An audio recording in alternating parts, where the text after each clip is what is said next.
In our number 10 spot, we have Finding Nemo, the 5 Stages of Grief. A large community on Reddit was shocked to hear of one person's theory about the infamous Disney movie Finding Nemo. The user concluded that the movie was demonstrating the 5 stages of grief. The theory is that Nemo actually died with his siblings and mother, and that Marlin imagines a single egg surviving, demonstrating the first stage of denial, where he refused to accept that the horrific event happened. Then it becomes anger when Nemo does anything even remotely dangerous. Then moves into bargaining, which Marlin does quite frequently on his quest to find Nemo. Then he eventually feels despair when he becomes ready to give up on the search. And then comes acceptance, where he finally is at peace and learns to not obsess over Nemo. I wouldn't put it past Disney to have at least developed the idea from this starting point. This theory feels pretty accurate to me. If you're liking this video so far, don't forget to smash that like button, as it will really help us out. In our number 9 spot, we have The Little Mermaid Hunter. In the original Little Mermaid, we learn that Ariel has a mother, but we never learn what happened to her until the 2008 movie The Little Mermaid: Ariel's Beginning. That is when we find out that Ariel's mother Athena was killed by a pirate ship, which is why King Triton hates humans. Well, perhaps you may have heard of another Disney tale with pirates called Peter Pan, and in this tale, Captain Hook, the villain of the story, is the captain of a pirate ship. We also see a group of mermaids in Peter Pan at Mermaid's Lagoon, and one of them looks an awful lot like Ariel, and she is even wearing a gold crown! Probably the queen. So that of course has led to the theory that it was Captain Hook's ship that killed Ariel's mother, and therefore Captain Hook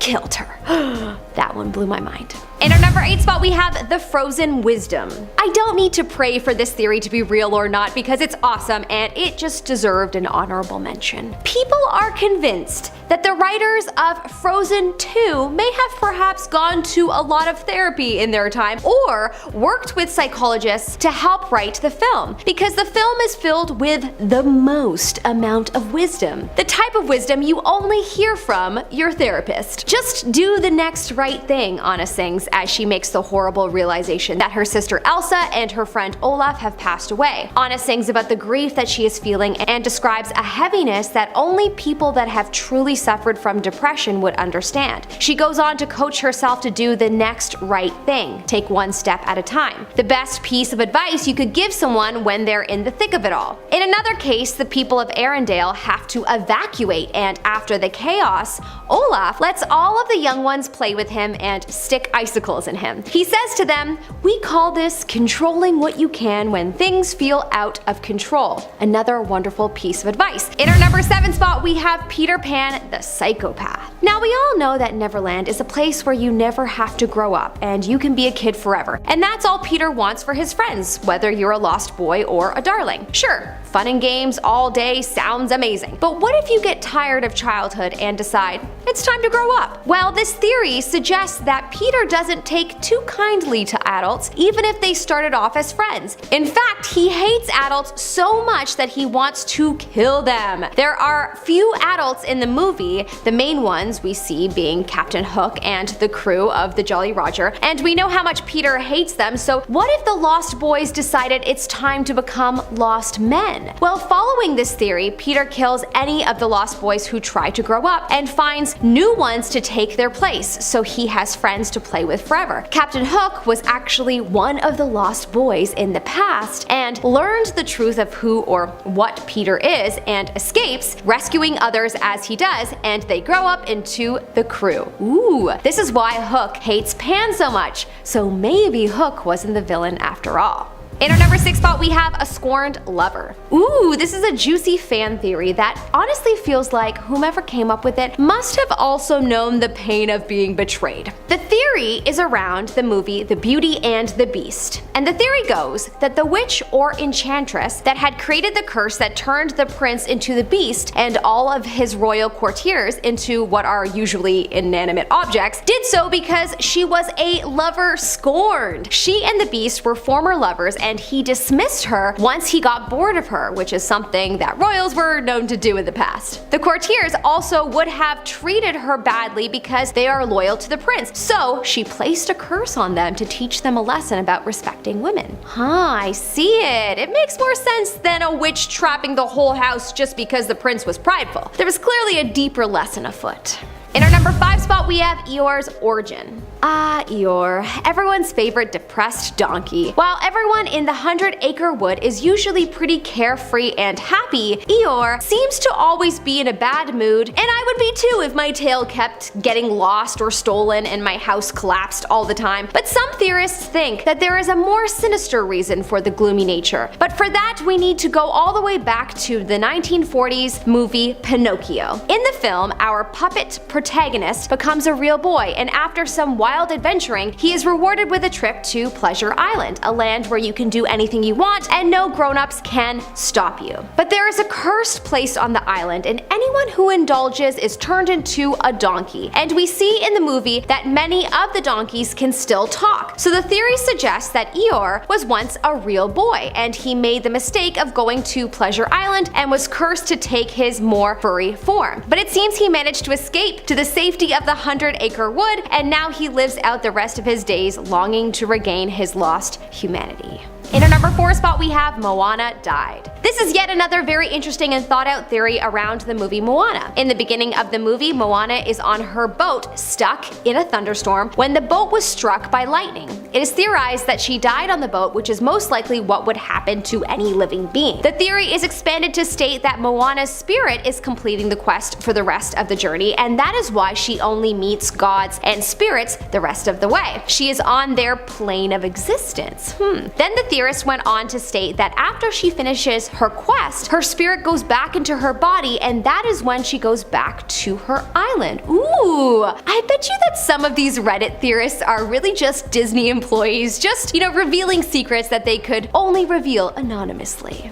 In our number 3 spot, we have The Fly. In the movie The Emperor's New Groove, Yzma has all sorts of potions to turn people into any animal you can think of, and she turns Kuzco into a llama. But I'm sure this isn't the only time she's done something like this. While most of the animals in the movie can't be understood by humans, like the squirrel only being able to communicate to Kronk through squeaks and gestures, there are obviously animals that can talk. Kuzco as the llama, Yzma as a cat, and there is one other strange example that throws the whole world of the film for a loop: the fly stuck in the spider's web. While walking in the forest, Kuzco sees a fly trapped in a web, and it is yelling out for help, but it's devoured quickly. Now, while this is an obvious reference to the 1958's The Fly, it also begs the question of who else has Yzma turned into animals. Was this one of Kuzco's once loyal subjects? And are there other jungle creatures who used to be humans out there? Let's hope they at least got to be better ones than a fly. In our number 2 spot, we have the evil trolls. Okay, here's another Frozen theory for you. What if Prince Hans wasn't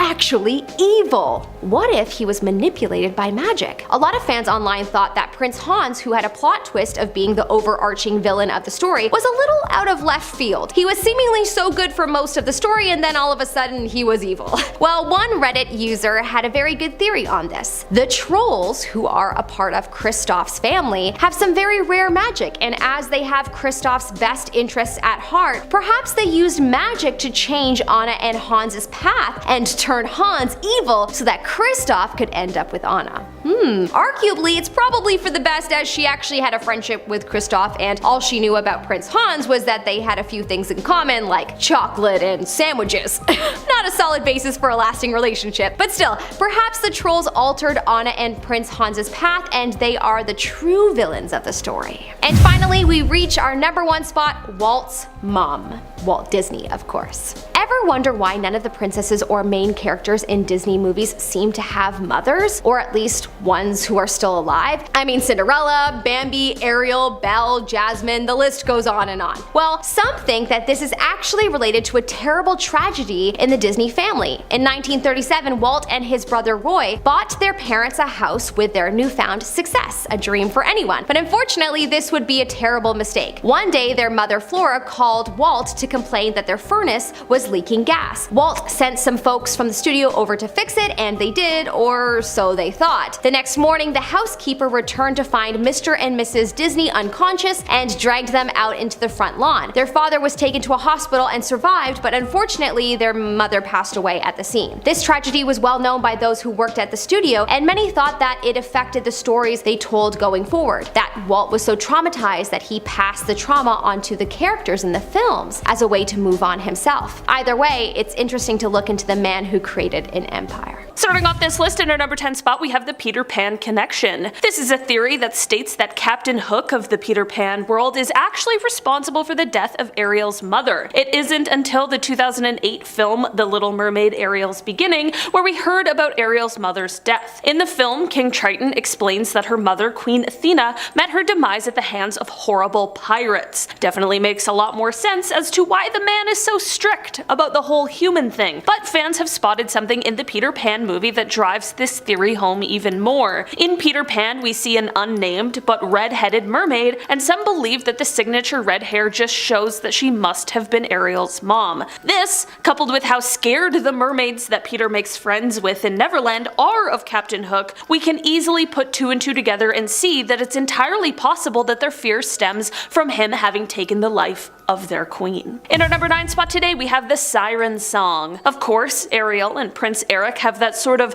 love at first sight romance that is all too common for Disney movies, but some think that there may be something sinister lurking behind this fast romance. One Little Mermaid theory suggests that Ursula wants Ariel's voice so badly because she knows it holds real magical properties. Taking it back to the legends of long ago, sirens in mythology took many forms, but in some of the later mythology they began to sound extremely mermaid-like. One thing that didn't change about these creatures, however, is that they had these voices that drew even the best of men into their traps. Some believe that perhaps Ariel is, or at least is modeled after these creatures. This entire theory could possibly explain why Eric was so ready to marry Vanessa so soon after meeting her, because he's been bewitched by her voice. In our number 8 spot today, we have the Second Choice. This is a theory that really goes well with the last one. This theory, however, suggests that Ariel isn't Eric's first choice and that he is actually just settling for her. Basically, people believe that Eric is really just looking for the woman who belongs to the voice he heard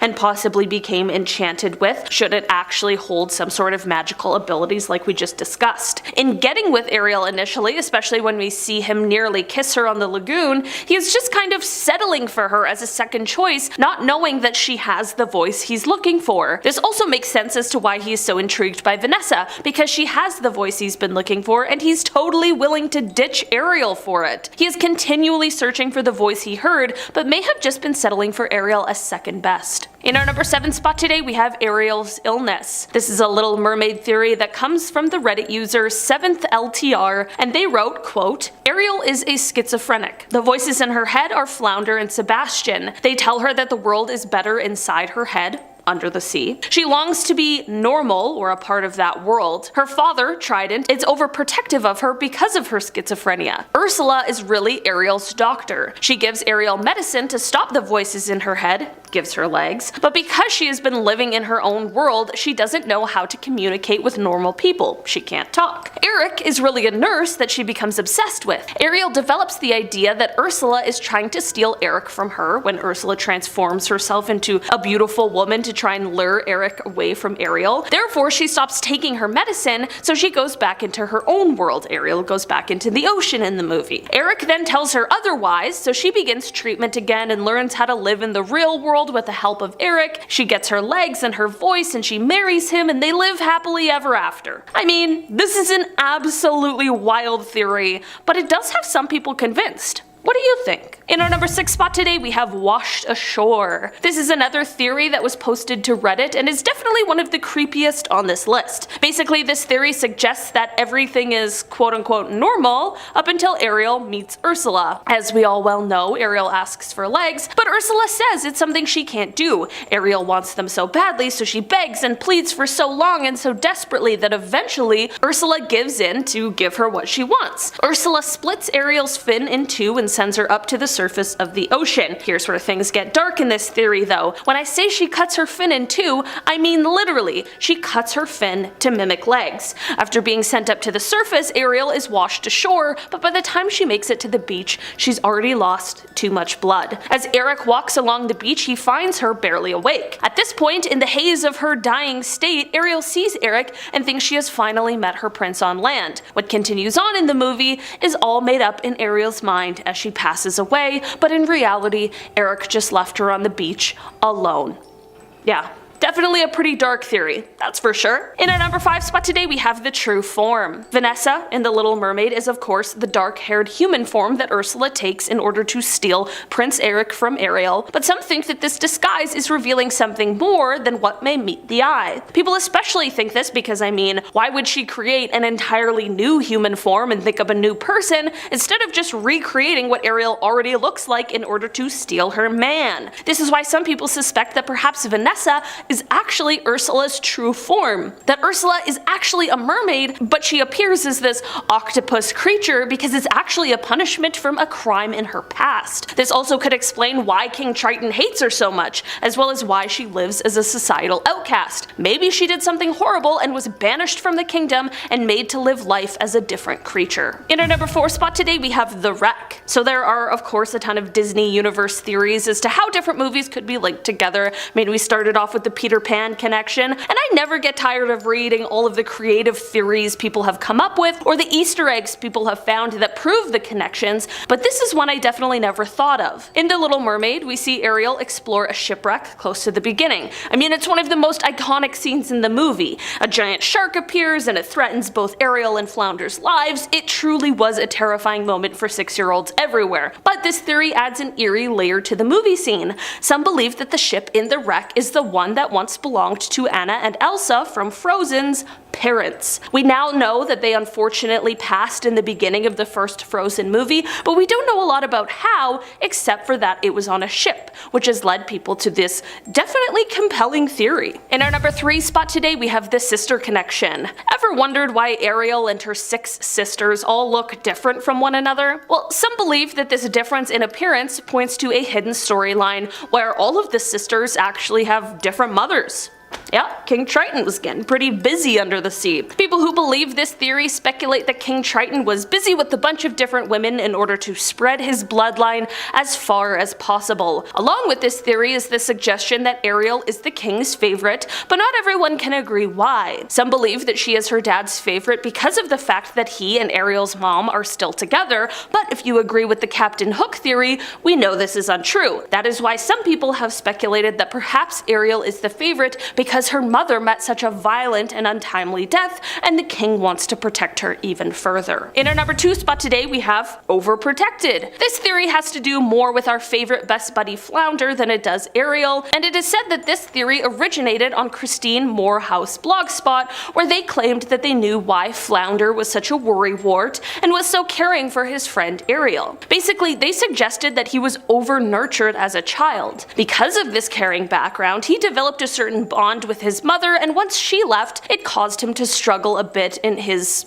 adult life. This over-nurturing led to him becoming fearful of his surroundings. He's overly cautious and worried about not only himself, but those that he loves. I mean, I never really thought of Flounder as potentially having had a harmful childhood, but those who speculate on these kinds of theories and such never miss anything. In our number 1 spot today, we have the stormy waters. In the beginning of the Little Mermaid movie, we see Prince Eric's royal ship run into a storm that truly almost costs him his life. It's a very stressful aspect of the movie. I mean, it's the thing that almost makes this famous love story not happen. But while this moment is already dark, some think that there might be something even more sinister going on. Some fans think that King Triton actually caused the storm on purpose. People believe that he got so fed up with Ariel visiting the surface and obsessing over humans that he wanted to do something about it and take away the temptation. So, alas, he started a storm and tried to cause a shipwreck. I mean,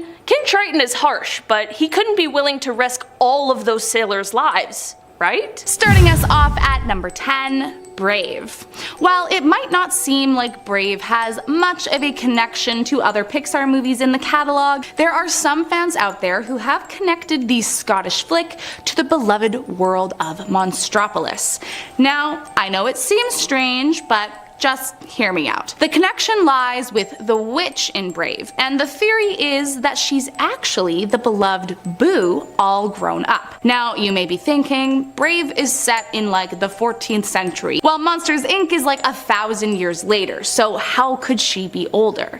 To that I say, you are forgetting one very important thing. The Monstropolis world possesses the ability to travel through time and space through doors, and realistically, why couldn't that mean that you could time travel through them as well? And if you closely look, you will see that the witch has a carving of Sully in her workshop, which would only make sense if she knew who he was. Plus, the witch disappears without a trace after entering a door in her magic hut, suggesting that she still has one of the magic doors from Monstropolis to use for her time travels. Now, the truly evil part of this whole theory is it's believed that Boo devoted her life after Monsters Inc. to searching for Sully, but tragically has never been able to find him, which, I mean, if that doesn't break your heart, I don't know what will. Next up at number 9, A Bug's Life.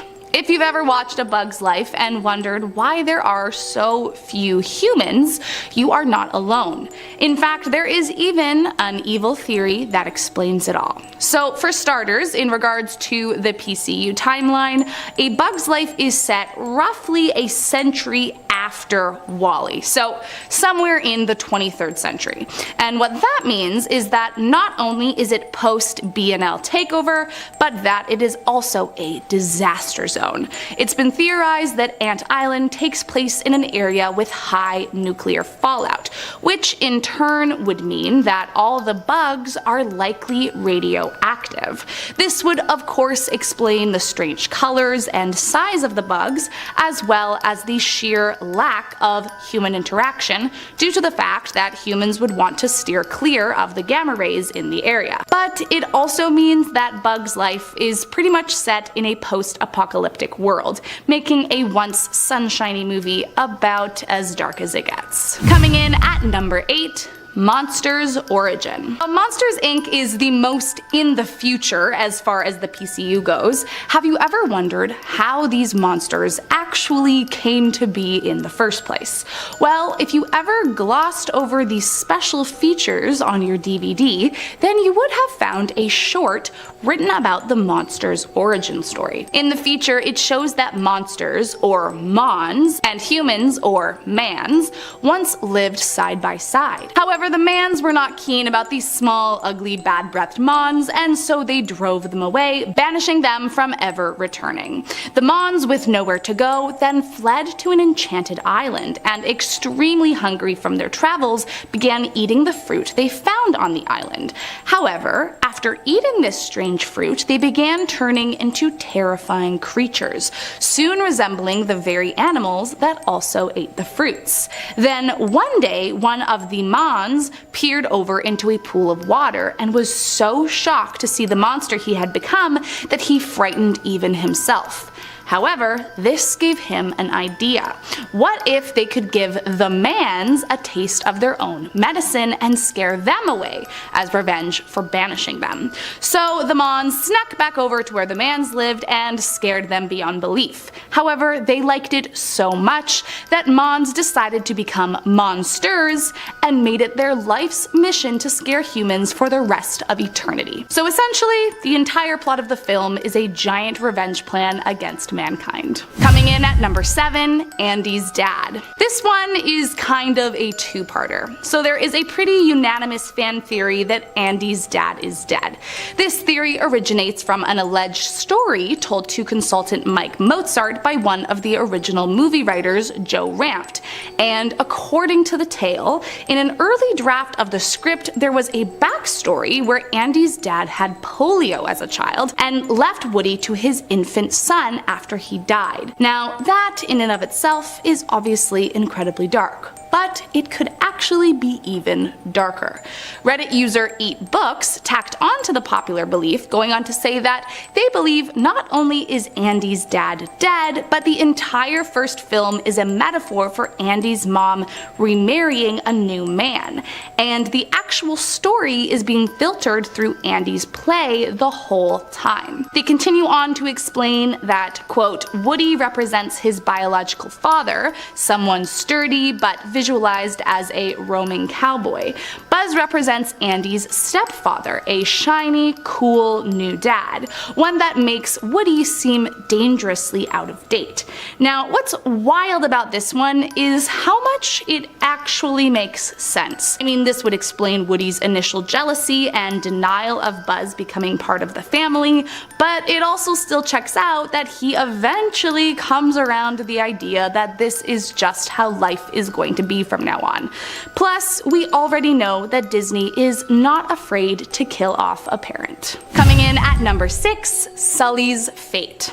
Sully's fur is, without a doubt, one of the most standout parts of the Monsters, Inc. animation. I mean, not only is the signature blue and purple pattern something you could spot from a mile away, but it was also an intense labor of love, reportedly made of upwards of 1 million hairs and animated to move as realistically as possible. And as you've probably guessed, it's Sully's fuzzy fur that forms the center of this next very disturbing theory. In the film, we see the villain Randall tell Sully that humans have been known to strip monsters of their skin and use them as toilet seat covers. And while it's definitely an entertaining little throwaway line, it was never something I gave much thought to until I read this theory. The theory points out that in Partysaurus Rex, a Toy Story spin-off short, we see an eerily familiar sight in the bathroom, a toilet seat cover that perfectly resembles Sully's fur. So let's just say for a moment that Randall wasn't actually kidding around at all.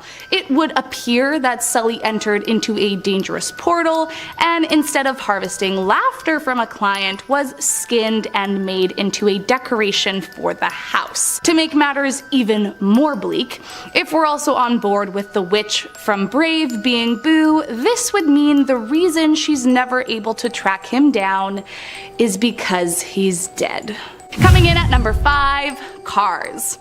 Despite being a seemingly harmless and wholesome series of movies, when it comes to terrifying theories, Cars has more than a few disturbing ones rolled up its sleeves. If you remember from the first part of this series, there's a theory that all the cars on the planet killed all the humans on Earth and then used their AI to adopt their previous owners' personalities, which you would think would be creepy enough. However, you would be wrong. According to Jay Ward, the creative director of Cars, it's not just the personalities of their previous owners that the cars seem to have adopted, but also their organs too, meaning that they are pretty much cyborgs. When asked why we never see inside the car hood or view the car doors open, he replied, quote, "You'll never see the doors open because the brains and eyes are in there, and we don't want anything falling out of the side." I'm sorry, what? So not only did they kill all the humans of the planet, they somehow harvested their organs, or at the very least managed to grow organic human matter somehow. Honestly, I am scared to ask too many other questions about this one. Coming in at number 4, The Incredibles and Cars. If you thought I was done with my horrifying Cars theories, then you're sorely mistaken. However, this next one also involves The Incredibles. So as we've already covered, the Cars killed all of humanity, potentially harvested their organs, and then used AI to generate human personalities. But have you ever wondered where exactly this advanced technology would have come from? There is one theory that suggests it came from the evil villain of the first Incredibles movie, Syndrome. The theory starts off by explaining that Syndrome created his robots to hunt down supers, hence giving them a high level of artificial intelligence. However, as we know, his own creation ends up turning against him after becoming self-aware enough to realize it was being taken advantage of, which is pretty much exactly what happens in the Cars theory. Now, while the final robot from Incredibles is destroyed, it's been suggested that the actual technology would have still remained, and so therefore would have, in turn, been passed onto other robots, eventually causing the complete uprising of AI motor vehicles. Coming in at number 3, Finding Nemo. It goes without saying that Pixar movies are not 100% scientifically accurate. I mean, they are meant to be wholesome family movies after all, and so for the sake of a good story, some biological impossibilities are kind of glossed over.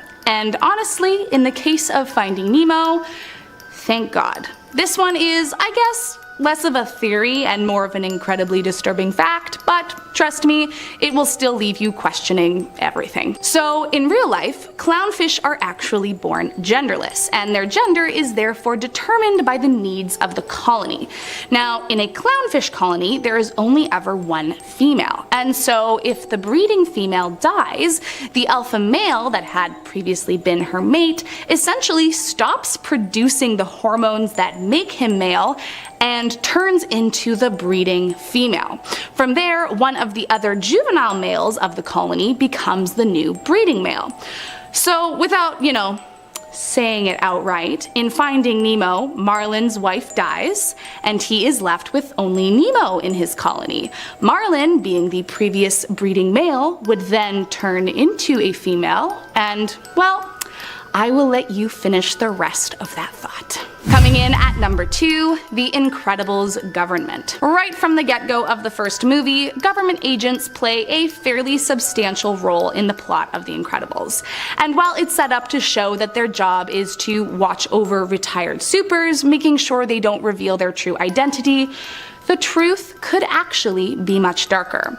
It's been pointed out that if their true purpose was actually to watch over these retired supers, then why do they not seem involved in the fact that they keep disappearing and even dying? Even more so, if they were watching them, how were they completely unaware that they were being escorted to Syndrome's top secret island, unless they did know, and they were actually behind it the whole time? This evil theory suggests that Syndrome was actually working with government agents to get the whereabouts of the supers, and that the government supported it as it discreetly got rid of them, therefore saving them millions in protecting or cleaning up after their mishaps. The theory then goes on to explain that Syndrome would have likely won them over by offering technology in exchange for their cooperation. And I mean, talk about evil. And last up in our number 1 spot, life on the Axiom ship. Wouldn't you know, there is yet another WALL-E theory out there that might just change the way you watch this movie forever. So according to the theory, the infamous Axiom spaceship was only designed to be a temporary solution to the world's problems. In fact, the human safe haven was only supposed to be a 5-year interim measure to house all of humanity, while our lovable robot cleaned up the world one trash cube at a time. However, if you remember, the Axiom ship was in space much longer than that, 695 years longer to be exact, which poses a very disturbing question. How on earth were they feeding all of these people? Well, one theory suggests that the people of the Axiom ship are unknowingly consuming their own dead. It all started after a YouTuber did the math and worked out that in its 700-year-long voyage, the ship would have amassed about 2 million corpses. And even if they overplanned and brought on, let's say, 10 or even 50 years worth of food, reason stands that somewhere along the line they would have began running out of resources. So with a lack of food and a surplus of dead bodies, the evil conglomerate was likely recycling their dead and feeding it to humans for hundreds of years. So yeah, good luck getting that one out of your head. Now let's start with number 10, Winnie the Pooh characters. The first theory on our list comes from an article published in the Canadian Medical Association Journal, so pretty legit. And also, it's one of my longer forays into the material I'm studying, so buckle up. In 2000, Sarah Shea from the Division of Developmental Pediatrics at Dalhousie University wrote an article with her colleagues. This article journeys through diagnosing each of the main characters of Winnie the Pooh with different states of neurological disorders. I'm gonna give you the highlights of what the article alleges because it kind of goes in really deep. First, the title character, Winnie the Pooh, himself, they say, has ADHD, or Attention Deficit Hyperactivity Disorder, and OCD, Obsessive Compulsive Disorder. Second, the study says that Piglet has generalized anxiety disorder, which accounts for his anxious, blustering, and flustered demeanor. Third, it says that Eeyore has chronic dysthymia, or another way of saying he has persistent mild depression, and they say this explains his negative outlook. Next, it continues to say that Owl is bright, but dyslexic. And then finally, when it comes to Tigger, the article isn't final on anything, but they try to say his behaviors are hyperactive and impulsive. This article theorizes more about possible treatment plans for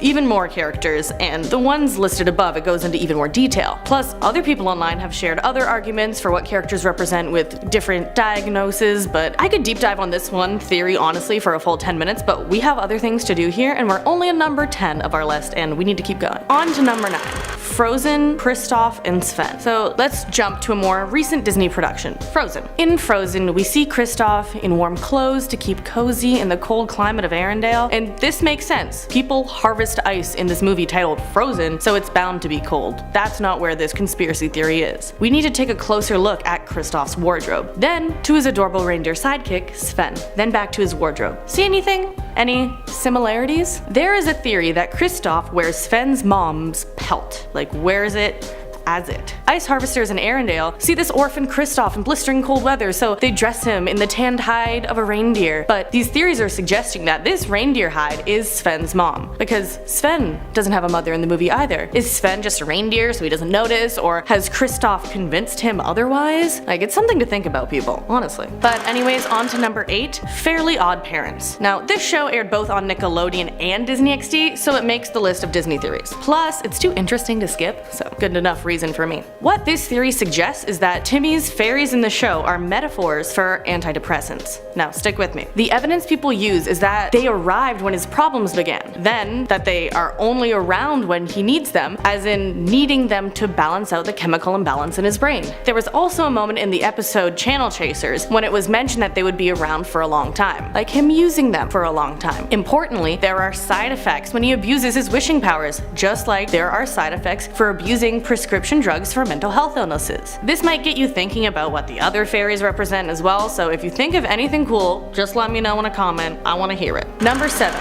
Calhoun from Wreck-It Ralph. Sergeant Calhoun from Wreck-It Ralph was a badass, no doubt. But there's an element of her backstory that I looked into that may give you some pause if you're thinking of putting her on a pedestal or something. On her wedding day, Calhoun's soon-to-be husband Brad was eaten by a cybug. The thing is, cybugs turn into what they eat. So, when the sergeant was firing at the creature and we don't see the beast itself, only Calhoun's face, the reality is she may have been shooting at a cybug with Brad's face on it. And that's some emotional trauma even Fix-It Felix can't touch. Number 6. Captain Hook and Ariel. Peter Pan came out in 1953 and brought with it the notorious pirate character Captain Hook. Already the villain in his own story, could he be the villain in another? Hitting fast forward over 50 years later, The Little Mermaid, Ariel's Beginning comes out. It's a prequel to the 1989 classic and has Disney theorists bringing out that red string. The prequel revealed that Ariel's mom, Queen Athena, had been killed by pirates. And you see where I'm going with this? This is backed up by the fact that in a lagoon, we saw a bunch of mermaids, including a red-headed mermaid that looked pretty familiar in Peter Pan. So, could Hook be the leader of the crew of pirates that killed Queen Athena? Have you seen the hook on his hand?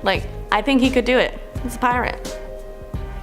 Now, number 5. Peter Pan. Sticking to the movie Captain Hook is in, let's switch to examine Peter Pan himself. Now, this theory doesn't line up with the last one, so really, if you like this one, it kind of invalidates the last one, so you have to pick which one you believe. This one needs some history with it, so we need to get all on the same page. Peter Pan the movie is based off J.M. Barrie's titular character in the play of the same name that came out in 1904, and on the book Peter and Wendy that came out a little later in 1911. Barrie also lost his brother when his brother was only 13, so people think this this may be where he got the idea of never growing up. So where does this leave Peter Pan? The theory is that he is the angel of death and that Neverland is a form of afterlife. Pulling Captain Hook into this, the pirate could be seen as the devil if you look into this as a depiction of hell in the Christian sense, is what some people have been saying, but I have my own idea about Peter Pan as the angel of death that you can stick around here at the end of the video, but my own conspiracy theory spiral will have to wait, so let's skip that and jump to a princess movie next. Number 4. Prince Charming from Snow White. When you think Prince Charming, you think the classic embodiment of everything a princess should want, but in Snow White, this character may not be what he seems. Matt Morgan, a commentator on a BuzzFeed article, equated Prince Charming to the Grim Reaper. He listed a bunch of parallels. The first time Snow White sees Prince Charming, she is scared and nearly falls into a well and dies, mimicking a fear of death. 2. Her next brush with death is a poison apple, and then this prince comes riding in on a pale white horse. At the time of the movie's release, coming in on a pale white horse was a depiction of what Death rode himself. Then 3. The kiss of death. Death kissing Snow White to literally take the breath of life from her. Death as in the prince. And yeah,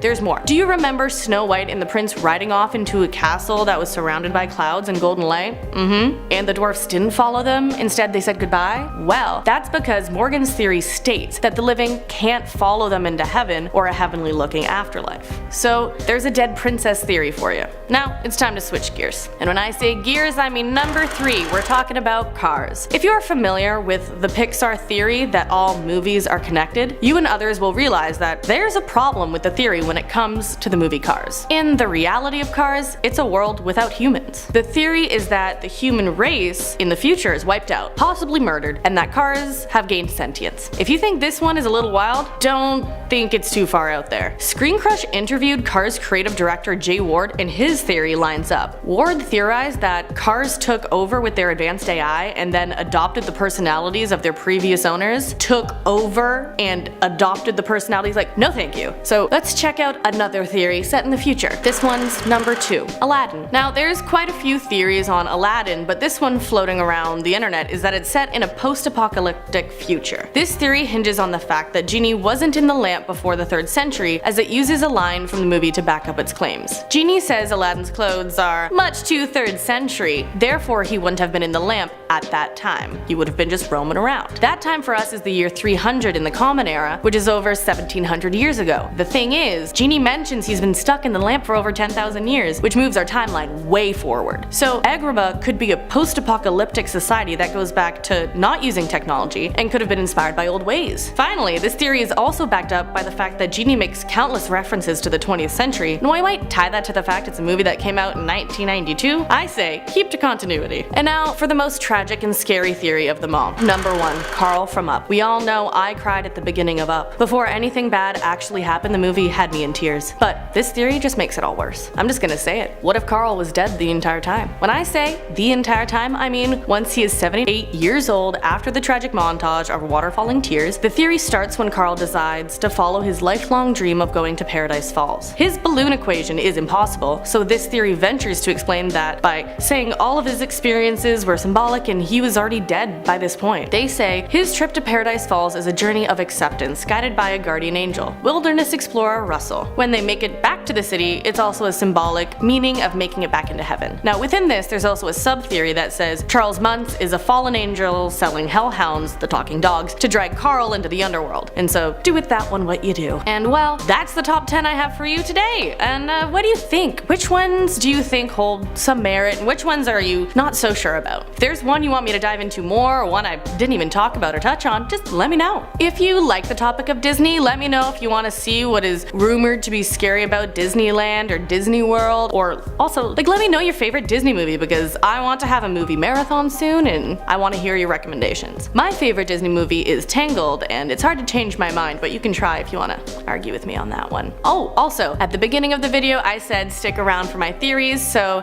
Let's start with that Peter Pan one, aka Angel of Death one. What? I was thinking was that it might draw closer to Greek mythology. Hook would be more of a Hades character, ruler of the underworld, because Neverland would be the underworld in this case. Tinkerbell could be Charon or Charon, the ferryman that guided souls across the river Styx, or even take the word ferryman. Ferry like the boat ferry, or ferry like the Tinkerbell ferry, what I'm saying? And so where does that leave our boy Peter Pan? Peter Pan would be seen as Hermes, and Hermes isn't just a god that delivers dead souls to Charon, which in itself mirrors Peter Pan getting Tinkerbell's help to bring people to Neverland. Hermes, among other things, is also a god of trickery. Peter Pan, that's all I'm saying. So that's my Peter Pan one. And I have one more last one, just squeezing it in there, that I think that you maybe should think about with Aladdin. Maybe the timeline isn't as wild as that theory suggests. What if, instead of Agrabah being way in the future, the genie is bound to a different form of time, like a time traveler, eh? What do you think? Maybe? Yes, no? Starting off this countdown, we have Alice in Chains. And I'm not talking about the band here. I'm talking about Alice from Alice in Wonderland. Theory goes that the only person in the movie that is actually mad is Alice. And in fact, she is a patient at a mental asylum. She suffers from schizophrenia, and everything we see in the movie is just all one big hallucination. Now, every character that we see is a personification of other conditions that she suffers from. For example, the White Rabbit is her anxiety, the Mad Hatter is her ADHD, and the Queen of Hearts is narcissistic personality disorder. So, Alice is chained up in her room all day, hallucinating from the drugs she was given. In our 9th spot, we have Aladdin. Now this is a popular theory, so you might have heard it already.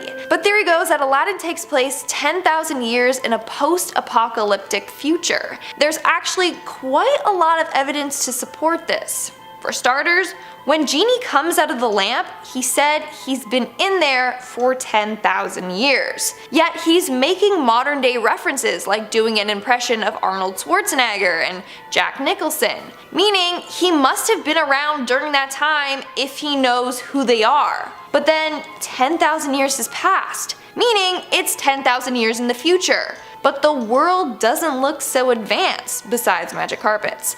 So it's thought an apocalypse wiped out humanity. What happened exactly? Well, in an Aladdin video game, in one of the levels you can see an unexploded atomic bomb. So maybe a nuclear war wiped out humanity. Those that survived had to rebuild society. Coming in at number 8, we have Moana. Moana was the movie of the summer a couple of years ago. Kids loved it, and I can't lie, the songs were pretty catchy. Like, I didn't even know The Rock could sing.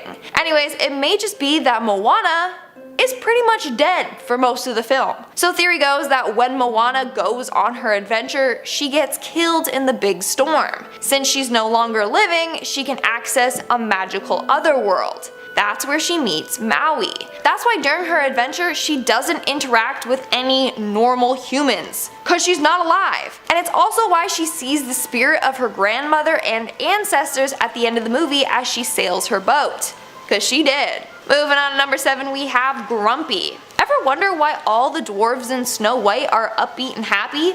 All except one, Grumpy? Why is he so grumpy? Obviously he wasn't just born and was like goo goo gaga, I hate people. No, something must have happened. In fact, in the show Once Upon a Time, they made it so Grumpy was once called Dreamy. After losing his lover, he became sour and his name changed to Grumpy. So maybe this is the case. His lover passed away in a tragic accident and it completely changed his life. He now has trust issues and doesn't want to get too close to people as he fears they too will be ripped away from him. So he has his guards up and avoids making personal connections with others. Grumpy just doesn't want to get his heart broken again. Making our way down the list, number 6, we have Winnie the Pooh.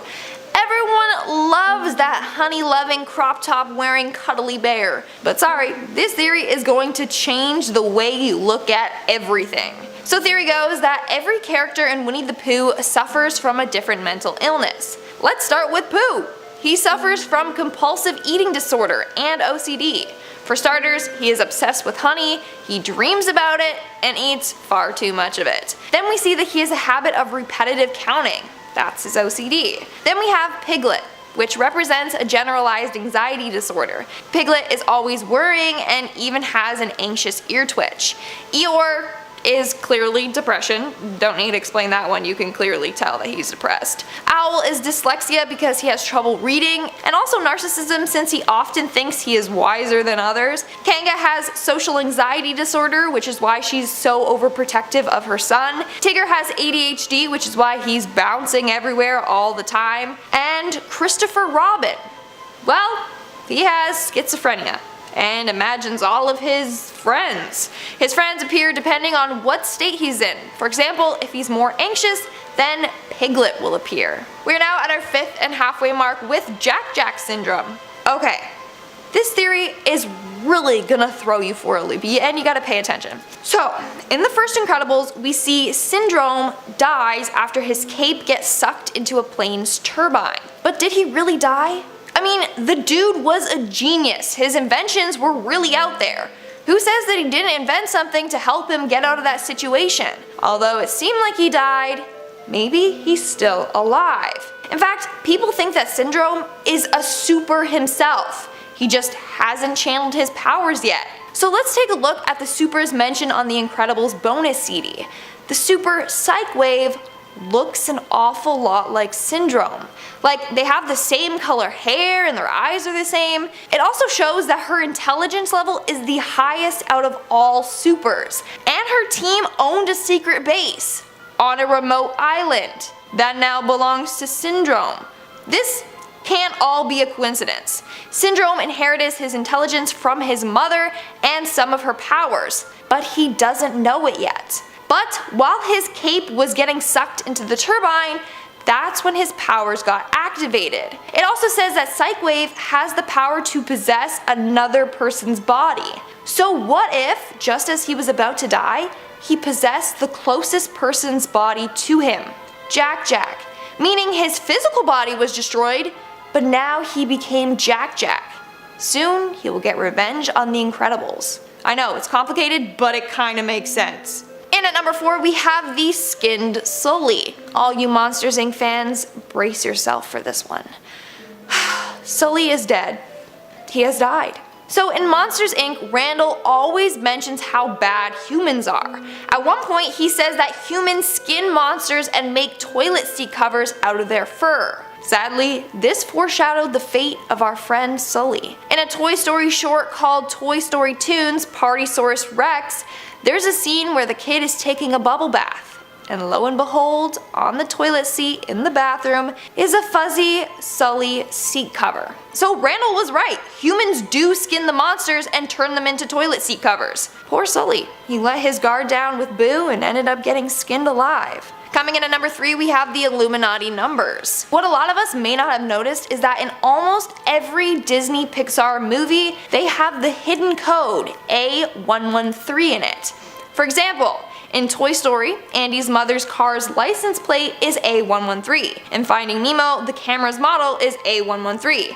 This code is also Mater's license plate in Cars, is seen on a box in A Bug's Life, and on a rat's ear in Ratatouille. It's also the code for the Abandoned Earth Protocol in WALL-E. So what is this code and what does it mean? Well, theory goes that it represents a secret Illuminati code. It's theorized that this code means something much darker than we realize. But in reality, A113 is the classroom number at the California Institute of Arts, the classroom where many animators at Pixar and Disney once worked. Or so that's what they want you to think.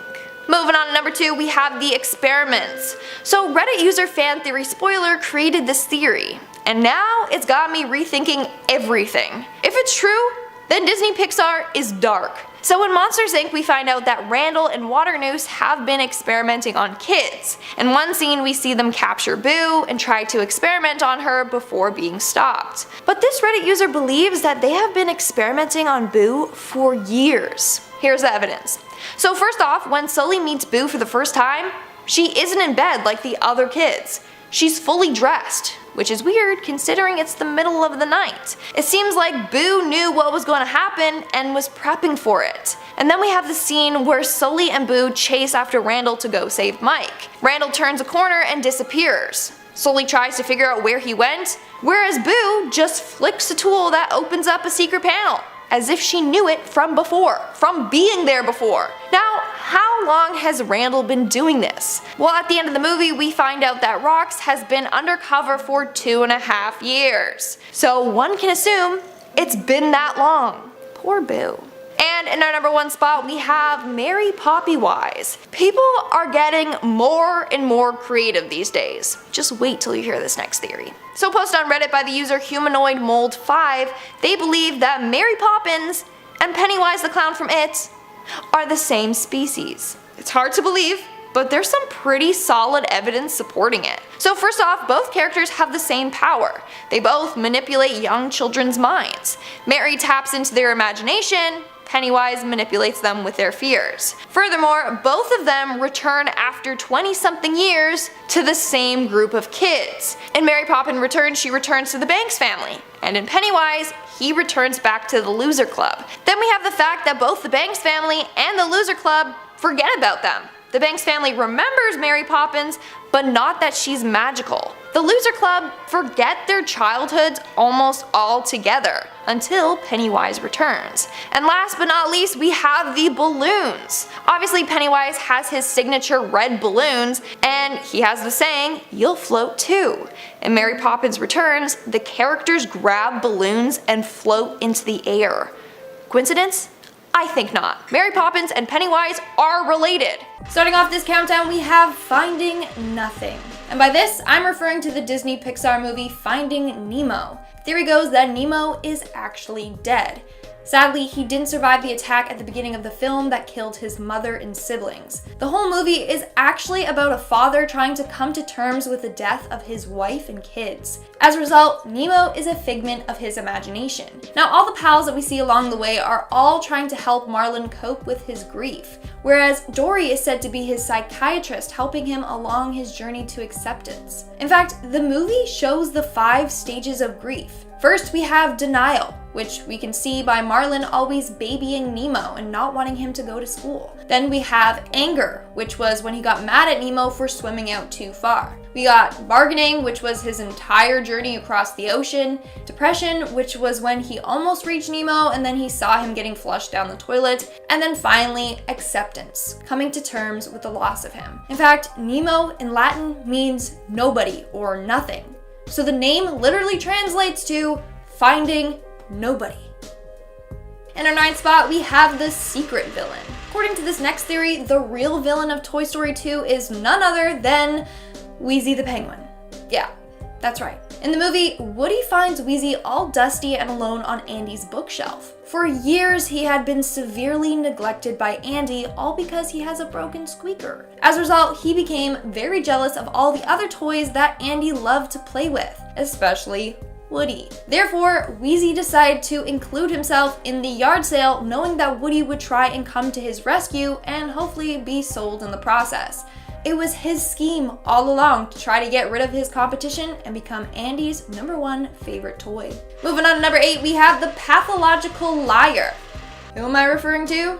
Cinderella, of course. The story of Cinderella is told from her perspective, but others claim that her stepmother and sisters aren't as sinister as she makes them out to be. In fact, this theory takes a look at it from their perspective. So Cinderella was a young girl from a wealthy family. She was very privileged and never had to do any chores. When her stepmother came into her life, she was trying to teach Cinderella that she can't ride on her privilege and her family's wealth. So she gets her to start helping around the house by doing household chores. But since Cinderella has never done any chores in her entire life, she feels like she's being punished. And she makes everything more dramatic than it actually is. So she acts like she's doing really cruel chores. Then her sisters seem evil since they are living in a house that's rightfully hers. So the whole movie is about Cinderella overreacting to every little thing, simply because she has a poor work ethic. In our 7th spot, we have the evil nanny. Mary Poppins may be a little stern at times, but she only has the best intentions, right?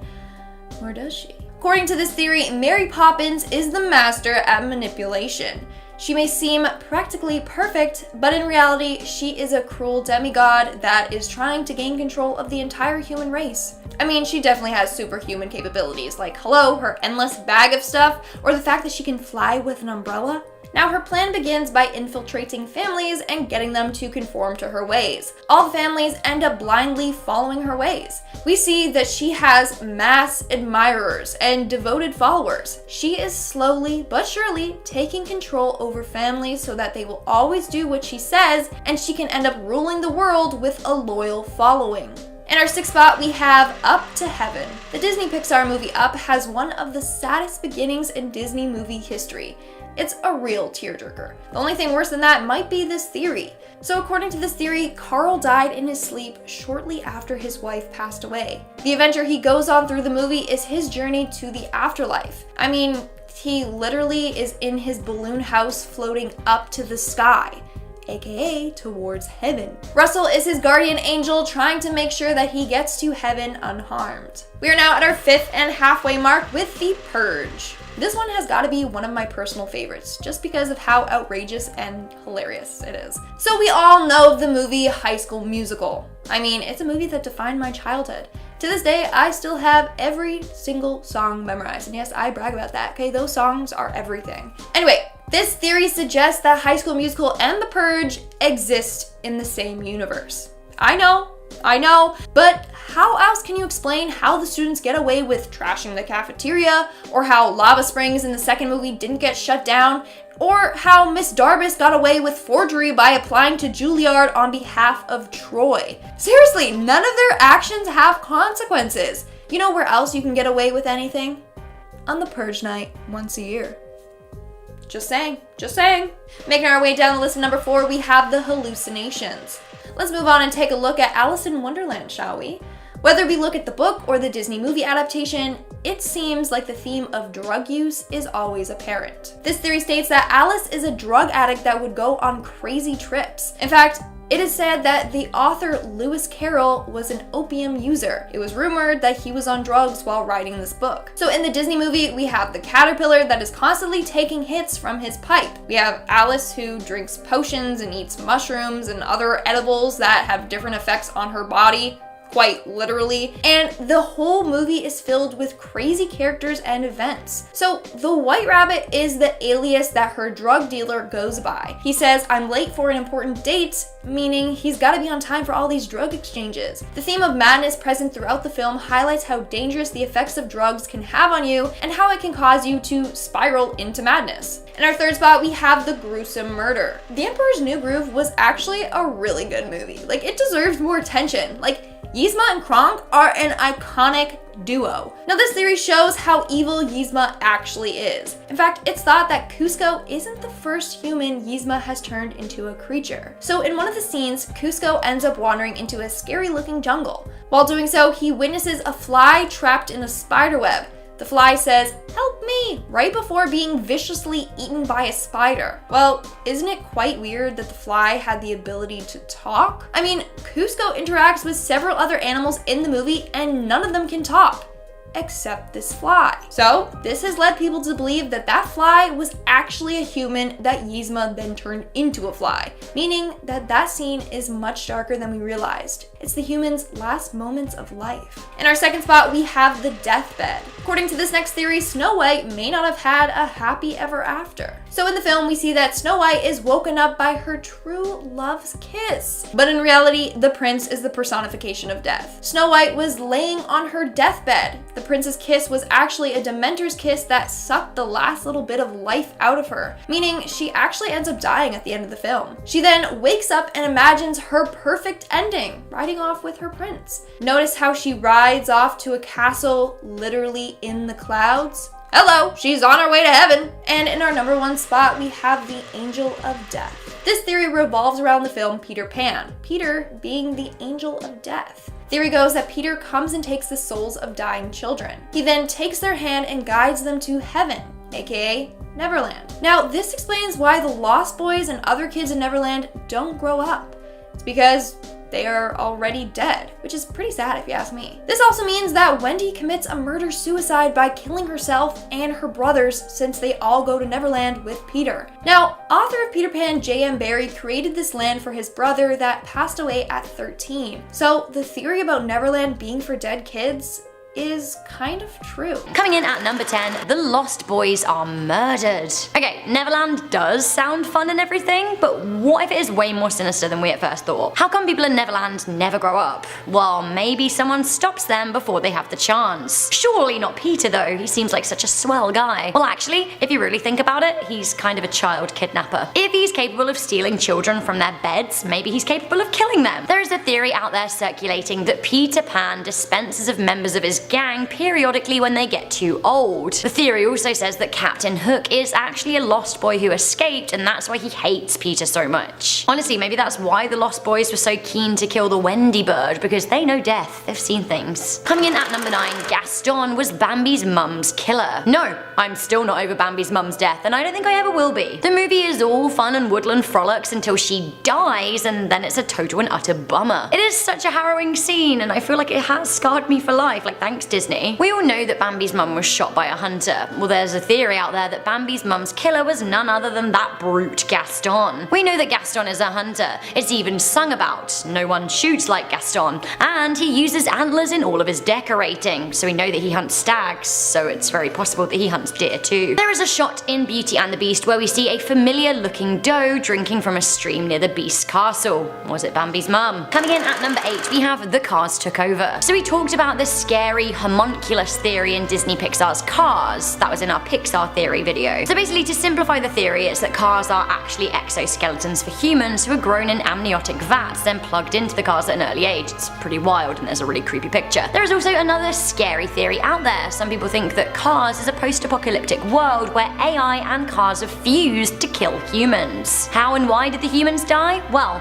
pollution and mass plowing down by angry cars. The theory goes that the cars were implanted with false memories after the takeover, forgetting humans but remembering 20th century events and nostalgia like Route 66. Coming in at number 7, Peter Pan is the Angel of Death. Oh Peter, you just can't stay out of this list, can you? So J.M. Barrie, the Peter Pan author, used to read to terminally ill kids to make them less afraid of death, and now you think about it, Neverland is kind of heavenly. The kids never grow up, so maybe they're ghosts or spirits in Utopia. The theory goes that Peter Pan is the angel of child death, like the Grim Reaper but just for kids. If sick children die, he shows up to guide them to the afterlife, which is filled with all kinds of fun, frolics and adventure, as well as mythical creatures like mermaids. Perhaps Neverland is child heaven. While that's pretty scary, I honestly like that theory better than Peter Pan being a murderer. It is possible that the prince in Snow White is also an angel of death. Check it out coming up next. According to a Reddit post, some people do think so.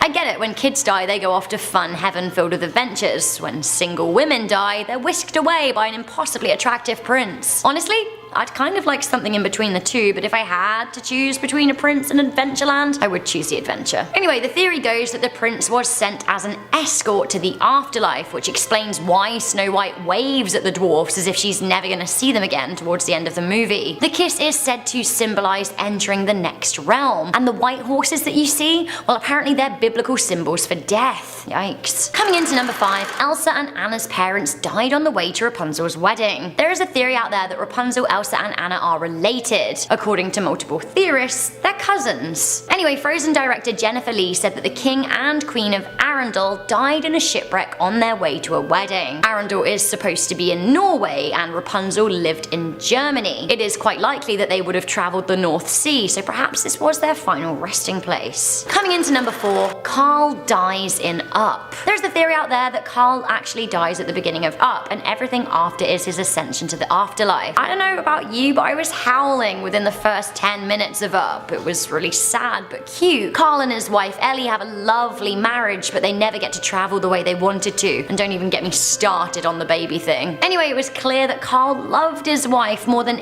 anything, but then she died, and then he was almost forced to leave his home, his final reminder of their marriage. It's thought that he died in their home, and the whole adventure afterwards was his journey to heaven to be with his wife. Russell is said to be his guardian angel, but an angel in practice who needs to earn his wings by doing a good deed. In the movie, he needs a badge for assisting the elderly to become senior wilderness explorer, but maybe he just needs, you know, kudos. with the big man upstairs. The theory says that Carl's guardian angel is a child, as he and Ellie were never able to have one.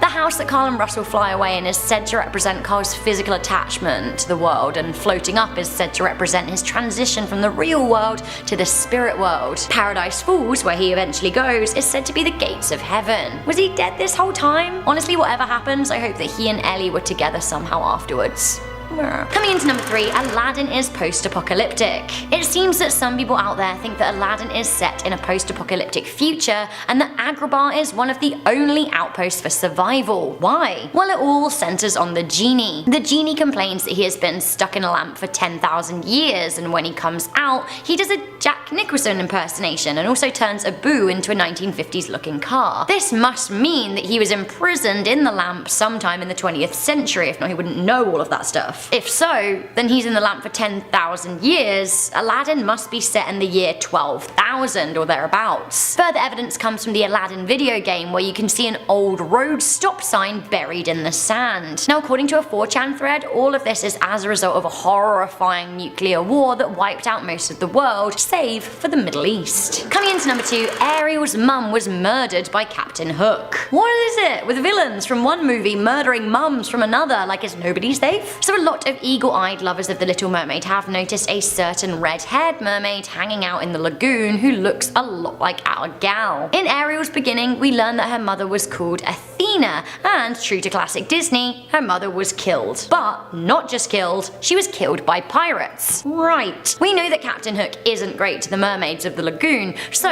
is it possible that Captain Hook and his cronies killed Athena? A lot of people think so. Finally, coming into number 1, we have the on-screen murder in Emperor's New Groove, like right before your eyes. So there is a key little piece of plot evidence here. In the Emperor's New Groove, it's established that only animals that used to be human are able to speak in the movie. There's a nasty moment in a scene where Cusco sees a fly get eaten by a spider, but he hears it scream, which must be, according to the logic of the movie, it must mean that this fly was once human. Kids, you witnessed a murder.